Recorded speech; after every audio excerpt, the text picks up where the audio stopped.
Hi, it's Ms. McKenzie, your K-12 District Teacher Librarian, and this is a quick recording for Ms. Goodell's class. You all are getting ready to take another STAR reading test for the school year so you can track your growth. And this is just a little pep talk before you take that STAR test. I love to compare reading to running. And every time, if you're a runner, every time you go out and run a new race, you're always trying to get your PR or personal best or personal record. And I like to encourage students to do the same thing when they're STAR testing.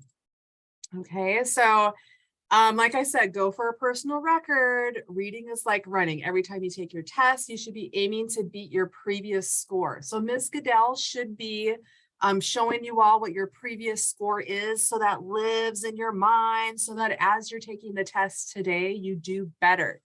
And the two individuals that you see in this picture, that is my husband, Mr. McKenzie. Our anniversary, our 19th wedding anniversary is right around the corner. And one thing that we love to do together as a couple is run races. I did track and cross country when I was in high school. I played soccer when I was in college. But we both have maintained the habit of running into our 40s because it's just a healthy habit. We did just run that Siuslaw Dunes race about a month ago in March. And if you know anything about that race, we ran a 12K. So like the first couple miles was flat, the last mile or so was flat, but the whole middle stretch, you're literally running over sand dunes, and you have to get out and practice to prepare yourself for that hard race. And that's kind of like my analogy between doing your daily independent reading practice. If you're practicing and you're doing your 20 to 30 minutes of reading every single day, when you take this STAR reading test, you should see your score improve. I think I've got a picture of a graph on the next. Ooh, no, we're going to relive some of that race real quick, just for fun. Okay, so I want to reiterate everything you see in this video. It was a hard, challenging race. There is no way I could have hopped out on this course and ran this sucker without practicing for a couple of months in advance. Okay, so same thing between doing your daily reading, taking your STAR test. Let's just check this out. If the volume's funky, just roll with it.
Right, you got the slow-mo finish.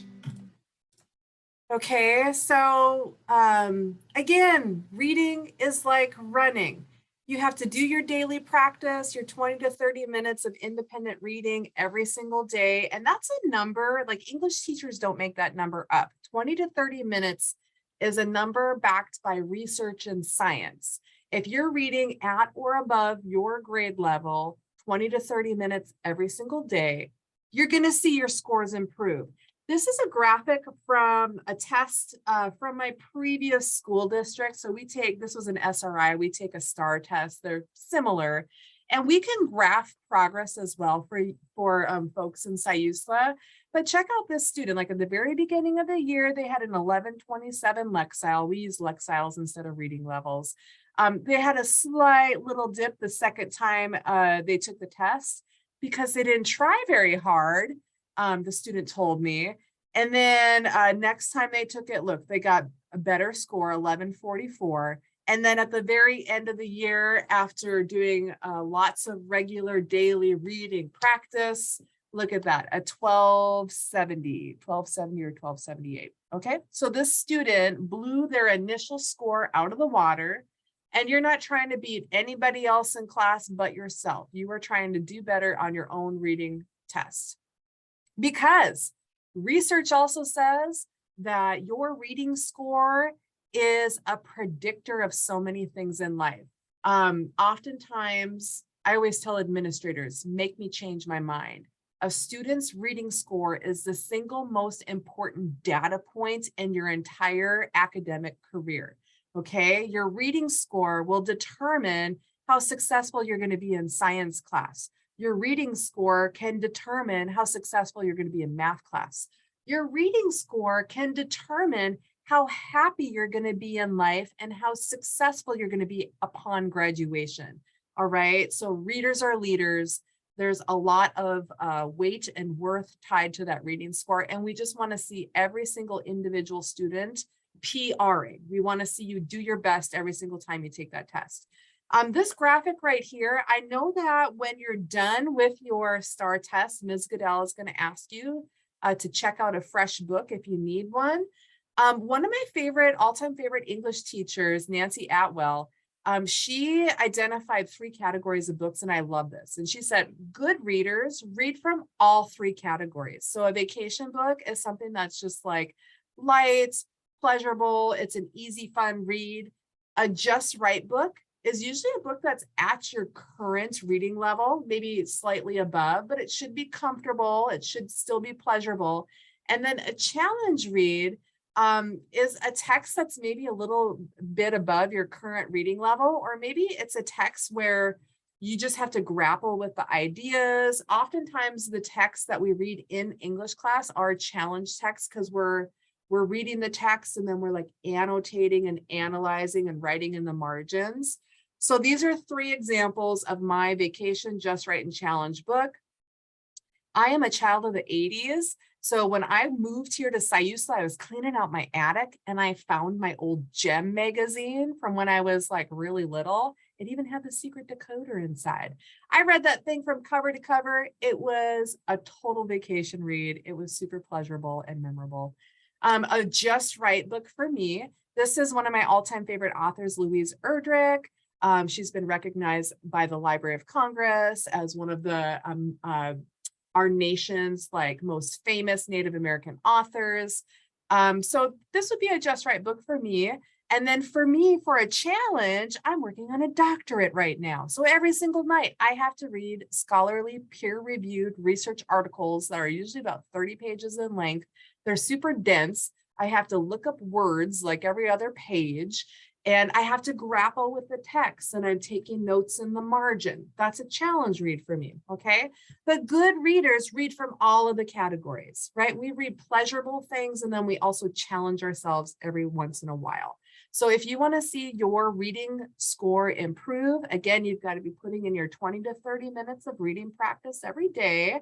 And then you want to try to live between the Just Right and challenge frequently, okay? You got to get those vacation reads in there, and then live in the Just Right to the challenge reads, whatever that may be for you. And we're all different, okay? And then, yeah, Ms. Goodell is actually going to score you on your STAR test today. She wants to see you improve your score, even if it's by like 1 point.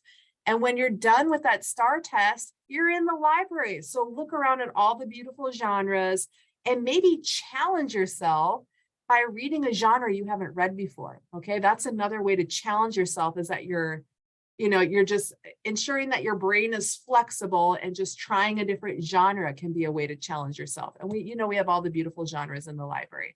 So with that being said, good luck on your STAR test. Take your time. No one should be finishing in like 5 to 10 minutes. the test is adaptive. So for some of you, it may take a little longer, and that's okay, but just take your time, know your score, your previous score going into it, and then rock the test today and improve your score from your previous score. All right, we'll talk to you later. Bye.